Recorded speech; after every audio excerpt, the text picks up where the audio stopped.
si vous avez des questions à me poser, des questions que vous vous posez. Là, il y en a peut-être un peu trop. Excusez-moi, moi c'est l'issue du film qui m'a intriguée.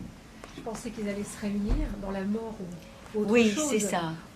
L'idée, c'est bien entendu, on est resté dans l'expectative de être toujours dans l'ambiguïté de qui tue.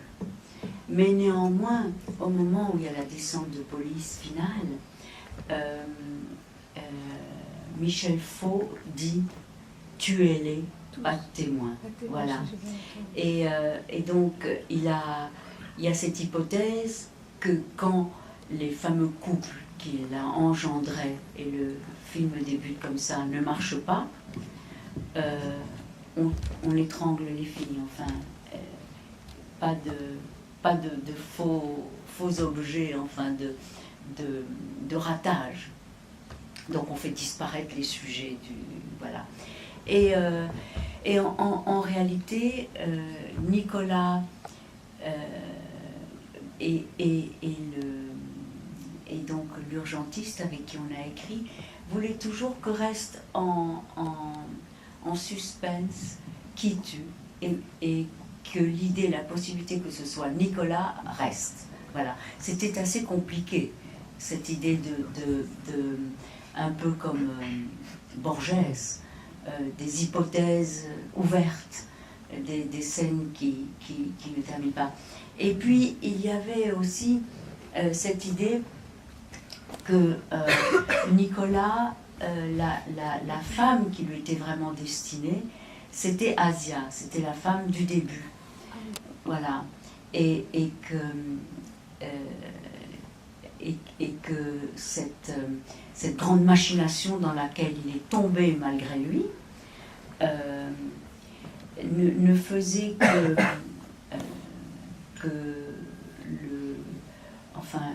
lui signifier que c'est Asia qui était la femme qu'il lui fallait, avec moi, en tant Dolores, en tant que fantasme. Et donc, ces deux femmes à la fin, comme ça, voilà, c'est ça. Et bon, c'est un film assez lacanien, c'est-à-dire que qui est-ce qu'on étreint dans un lit, n'est-ce pas? Et quand est-ce qu'on trompe? Est-ce que c'est simplement par la pensée? Est-ce que la fameuse coucher avec quelqu'un en pensant à quelqu'un d'autre, est-ce que c'est trompé? Ou est-ce que l'inverse, vaut-il mieux tromper par la pensée ou vraiment? Enfin bon, vous avez compris. Oui. Mais... Est-ce qu'il y a d'autres questions? Oui. Vous pensez faire une suite? Ah, c'est gentil de demander une suite. Mais oui, parce que finalement, c'est un sujet que je trouve passionnant. Je dois dire que depuis mes premiers films, finalement, je fais éternellement le même film. Des Chassés-Croisés, le premier film que j'ai fait à 22 ans avec Pierre Clémenti, il y avait déjà un système de conspiration, il y avait déjà des logiques internes de l'histoire qui vous échappent. Il y avait la même construction cinématographique, c'est-à-dire ce n'est pas psychologique, on est emporté par des forces qui nous échappent. Et le rôle de l'inconscient, du somnambulisme, de ce que l'on ne peut pas regarder en face, et quelles sont les forces qui vraiment nous mènent dans l'existence, quoi. Ça, c'est éternellement une sorte de cycle comme ça. Mais j'adorerais faire une suite post-mortem, alors carrément très gothique, avec des morts vivants. Des morts vivants. Bonsoir. Oui, j'ai laissé parler mon inconscient, parce on voyage dans les inconscients de tout le monde. Oui. Ce film. Et il y a des noms de films qui me sont revenus à l'esprit. Oui. Jodorowsky, oui. La danse réelle. Oui. Équateur de Gainsbourg. Beaucoup. Oui. Et puis le Rocky Horror Show, je ne sais pas si vous l'avez vu, Oui, c'est un film très très drôle. Absolument. C'est ces espèces d'images qui me sont venues, Oui.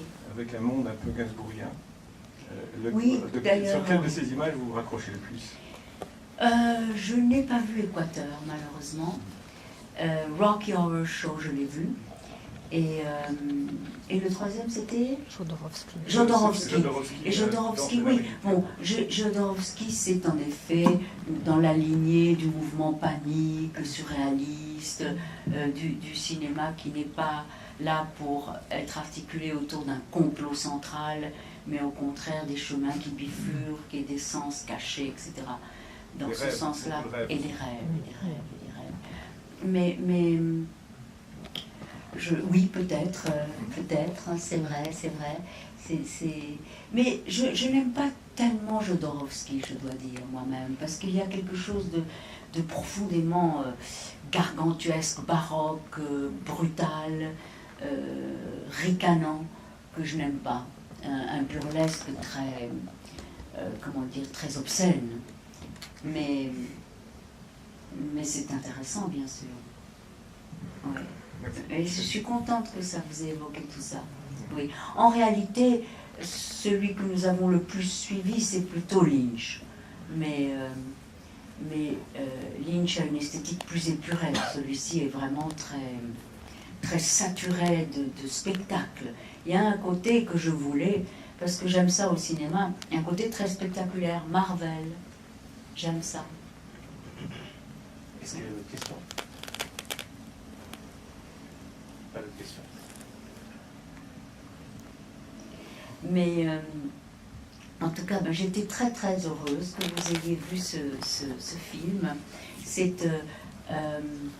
Moi, j'aime tellement le cinéma, je ne pourrais pas vivre sans cinéma. Je me disais, il y a tellement de choses en 21 siècle qui m'auraient tellement plu de vivre. Et quand on lit la littérature, les romans du XVIIIe siècle, la manière dont les gens vivaient, certains en tout cas, c'est merveilleux. Mais vraiment, l'invention du cinéma, c'est tellement extraordinaire. Et pouvoir faire du cinéma, écrire du cinéma, être dans du cinéma, non seulement en tant qu'actrice, mais de réaliser des choses qui sont vraiment avec l'écriture cinématographique, qui ne peuvent être faites au cinéma, eh bien c'est un grand plaisir. Et c'est pour ça que moi je suis heureuse d'avoir pu mener ce film à son terme. C'est le film que je voulais faire. Je voulais faire ce film gothique noir, cette aventure au carrefour des arts. Le cinéma, c'est le 7e art, c'est les arts confondus. C'est de la peinture, c'est de la musique, c'est de l'architecture, c'est du mouvement, c'est de la danse, c'est tout ça en même temps. Et c'est ce que j'aime tellement au cinéma. Et voilà, et je suis contente que vous ayez voyagé avec moi. Merci.